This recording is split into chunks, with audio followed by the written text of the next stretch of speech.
नमस्कार दोस्तों, जय माता दी। आप सभी का हमारे YouTube चैनल में बहुत बहुत स्वागत है। दोस्तों, लक्ष्मी नारायण की कृपा आप और आपके पूरे परिवार पर सदा सर्वदा बनी रहे।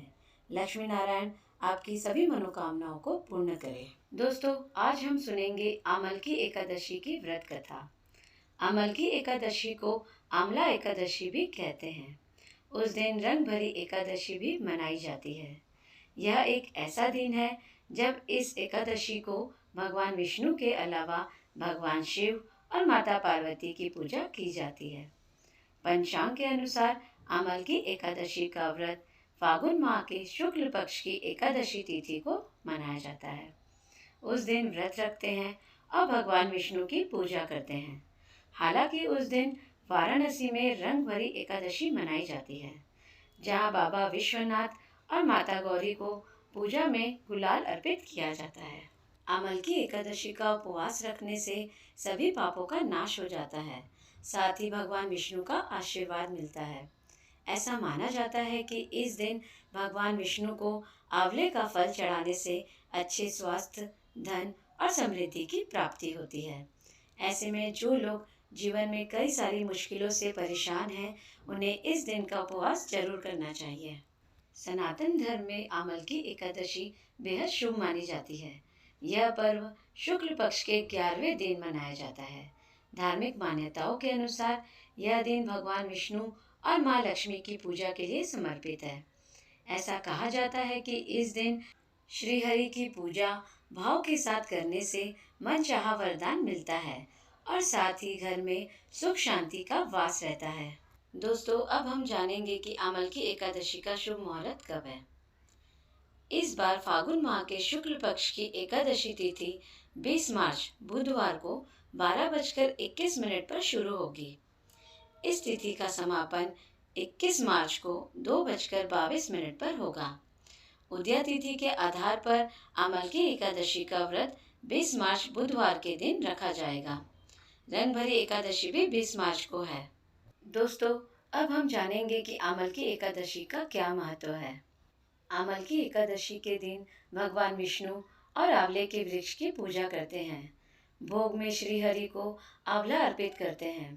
भगवान विष्णु ने आंवले को देव वृक्ष बताया है, क्योंकि उसमें सभी देवी और देवताओं का वास होता है। जो आमल की एकादशी का व्रत रखकर आंवले के पेड़ की पूजा करते हैं, उनके सभी पाप और कष्ट मिट जाते हैं। उनको मोक्ष की प्राप्ति होती है। आमल की एकादशी का व्रत शास्त्रों में अत्यधिक शुभ माना जाता है, क्योंकि ऐसा कहा जाता है कि इस दिन का उपवास रखने से सौभाग्य, समृद्धि और खुशी की प्राप्ति होती है। दोस्तों, आज हम जानेंगे कि आमल की एकादशी के दिन आंवले के पेड़ की पूजा क्यों करनी चाहिए। सृष्टि का सृजन करने के लिए भगवान विष्णु की नाभि से ब्रह्मा जी उत्पन्न हुए थे। उनको स्वयं की उत्पत्ति के बारे में जानने की बड़ी चाह थी। इसके लिए ब्रह्मा जी ने भगवान विष्णु की तपस्या प्रारंभ कर दी। प्रसन्न होकर भगवान विष्णु ने जब दर्शन दिए तो ब्रह्मा जी अत्यंत भावुक हो गए और उनके आंखों से आंसू बह निकले। आंवले के पेड़ की उत्पत्ति उनके इसी आंसुओं से मानी जाती है। ब्रह्मा जी के इस निर्मल भाव से प्रसन्न होकर भगवान विष्णु ने कहा, ब्रह्मा जी, आज आपके आंसू से आंवले का पेड़ उत्पन्न हुआ है, इसलिए यह पेड़ और इसका फल सदैव उनको बहुत प्रिय होगा। अब से आंवले के वृक्ष में सभी देवी और देवताओं का वास रहेगा। कोई भी आमल की एकादशी का व्रत करेगा और आंवले के पेड़ के नीचे विधि विधान से मेरी पूजा करेगा, उसकी सभी मनोकामना पूर्ण होने के साथ साथ पाप कर्म खत्म हो जाएंगे और मोक्ष की प्राप्ति होगी। कहते हैं तब से आमल की एकादशी पूर्ण श्रद्धा भाव से मनाई जाती है और तभी से आमल की एकादशी के दिन आंवले के पेड़ की पूजा की जाती है। दोस्तों, अब हम सुनेंगे आमल की एकादशी की कथा। एक राजा था जो पूर्व जन्म में एक शिकारी था। एक बार आमल की एकादशी के दिन जब सभी लोग मंदिर में एकादशी का व्रत करके भजन और पूजन कर रहे थे, तब मंदिर में चोरी के उद्देश्य से वह मंदिर के बाहर छुप कर बैठा रहा। मंदिर में चल रही पूजा अर्चना देखते हुए वह लोगों के जाने का इंतजार कर रहा था। अगले दिन सुबह हो जाने पर शिकारी घर चला गया। इस तरह अनजाने में शिकारी से अमल की एकादशी का व्रत हो गया। कुछ समय के बाद शिकारी की मृत्यु हुई और उसका जन्म राज परिवार में हुआ और वह एक बड़े राज्य का राजा बना। यह उसके द्वारा पूर्व जन्म में रखे गए एकादशी के व्रत के कारण ही हुआ था। जैसा कि हम बता चुके हैं कि एकादशी का व्रत भगवान नारायण यानी विष्णु भगवान को समर्पित होता है।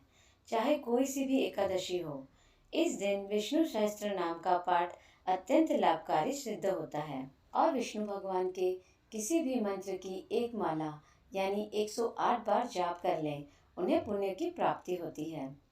जैसे ओम नमो भगवते वासुदेवाय, श्री कृष्ण गोविंद हरे मुरारी, हे नाथ नारायण वासुदेवा, ओम श्री नारायणाय नमः, ओम श्री विष्णवे नमः। दोस्तों, अब हम जानेंगे कि अमल की एकादशी के दिन हमें पूजा विधि किस प्रकार करनी चाहिए।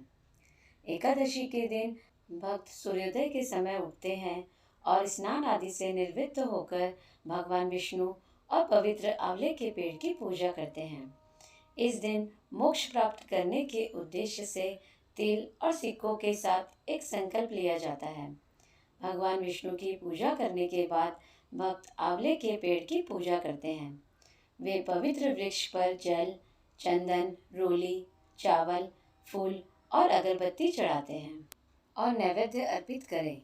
घी का दीपक जलाएं। इसके बाद भगवान विष्णु को आंवला अर्पित करें। इसके बाद आंवला एकादशी व्रत कथा पढ़ें और सुने और आरती करें।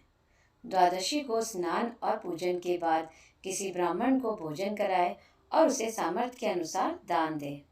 यदि आंवले का वृक्ष उपलब्ध ना हो तो तुलसी के पवित्र वृक्ष की पूजा की जा सकती है। इस दिन भक्त पूरे दिन कठोर उपवास रखते हैं और केवल आंवले से बना भोजन ही खाया जाता है। कुछ भक्त केवल अनाज और चावल से बने भोजन से परहेज करके आंशिक उपवास ही रखते हैं। इस व्रत के पालनकर्ता को पूजा की रस्म पूरी करने के बाद अमल की एकादशी व्रत कथा भी सुननी चाहिए। अमल की एकादशी के दिन भक्त पूरी रात जगते हैं और विष्णु सहस्त्र नाम आदि का पाठ करते हैं। अमल की एकादशी का पारण 21 मार्च दिन गुरुवार को किया जाएगा और पारण का समय दोपहर 1:41 से शाम 4:07 तक है। इस समय में आपको पारण करके व्रत को पूरा करना चाहिए। दोस्तों, अगर आपको यह कथा अच्छी लगी हो तो प्लीज़ आप मेरे इस वीडियो को लाइक करें और अगर आपने अभी तक मेरे चैनल को सब्सक्राइब नहीं किया है तो प्लीज़ सब्सक्राइब कर लीजिए और बेल आइकन को ज़रूर दबाइए, जिससे मेरे वीडियो के नोटिफिकेशन आपको मिलते रहें। जय माता दी दोस्तों।